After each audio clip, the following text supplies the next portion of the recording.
Bismillahirrahmanirrahim. Assalamualaikum warahmatullahi wabarakatuh.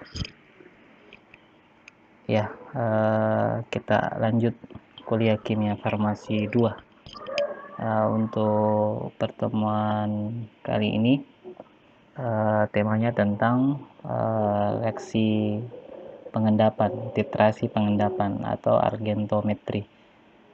Ini mungkin ada 2 bagian.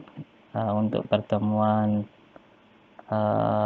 ini kami hanya akan membahas teori-teorinya. Sementara untuk materi berikutnya kami sampaikan penetapannya, bagaimana perhitungan untuk penetapan satu bahan dengan menggunakan metode argentometri.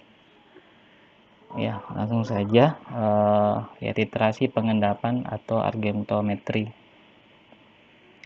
Yang pertama, tentu yang kami sampaikan adalah terkait tentang pengertiannya.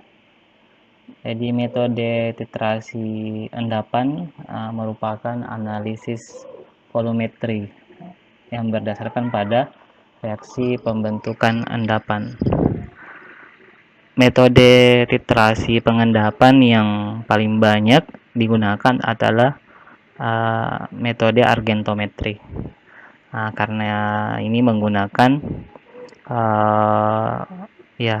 sebagai bakunya adalah argentinitrat. Titrasi pengendapan dengan metode argentometri merupakan metode umum untuk menetapkan kadar senyawa halogenida. Jadi klor, brom, dan I, dan senyawa lain sianida yang membentuk endapan dengan perak nitra. Ini kelanjutan juga sebagaimana materi kimia farmasi yang pertama. Jadi salah satu untuk mendeteksi klor itu ya dengan mereaksikannya dengan perak nitrat. Nah, kalau dia membentuk endapan putih, kita bisa menyimpulkan bahwa senyawa tersebut mengandung yang namanya klor. Begitupun ini digunakan dalam penetapan secara kuantitatif. Adapun dasar reaksinya, jadi argentinitrat ditambah klor ini menghasilkan endapan AgCl dan nitrat. Jadi sebagai indikator dalam penetapan ini digunakan kalium kromat, karena kalium kromat ini dapat menghasilkan warna yang khas, yaitu warna merah dengan kelebihan ion Ag+. Selain kalium kromat tadi, indikator yang bisa digunakan dalam metode argentometri ini adalah tiosianida dan indikator adsorpsi. Kemudian berdasarkan jenis indikator yang digunakan dan teknik titrasinya yang dipakai, maka titrasi argentometri dapat dibedakan atas ada yang disebut metode Moore, metode Volhard, dan atau metode Fajans.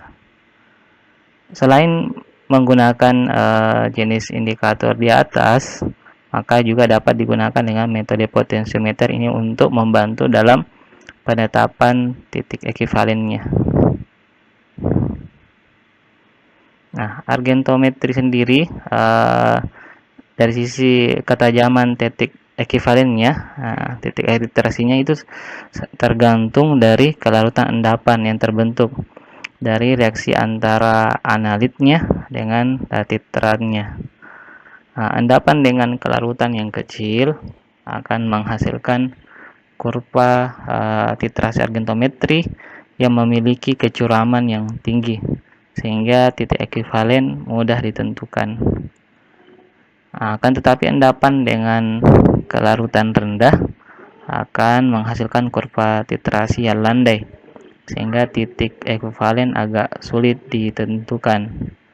Hal ini analog dengan kurva literasi antara asam kuat dengan basa kuat dan antara asam lemah dengan basa kuat pada metode asidi alkalimetri. Berdasarkan cara pengamatan titik akhir titrasinya atau equivalent point-nya, argentometri dapat dibagi dilihat dari terjadinya kekeruhan, turbidity-nya, kemudian terjadinya endapan berwarna, terjadinya ion kompleks berwarna, dan dengan indikator adsorpsi.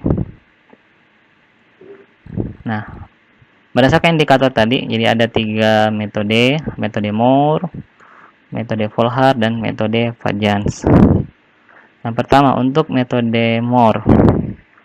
Metode Moore ini dilakukan berdasarkan pada pembentukan endapan berwarna pada titik akhir titrasi antara ion Ag+ sebagai larutan titer dengan ion CrO4 2- sebagai indikatornya, kalium kromatnya. Nah, reaksi yang terjadi pada titik akhir titrasi yaitu jadi Ag atau 2Ag+ tambah CrO4 2- itu menghasilkan hasil reaksi atau endapan merah bata, yaitu endapan Ag2 CrO4. Nah, ini memiliki warna khas yaitu warna merah bata.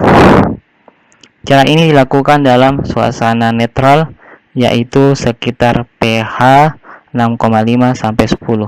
Adapun pH lebih dari 10 ini akan terbentuk endapan AgOH yang akan terurai menjadi Ag2O. Metode Moore. Masih tentang metode Moore. Jadi, namun apabila pH-nya pH asam itu di bawah 6,5, ion kromat akan bereaksi dengan H+ menjadi Cr2O7 2- dengan persamaan reaksi CrO4 tambah 2H menghasilkan 2H CrO4. Kemudian terurai lagi Cr2O tambah H2O.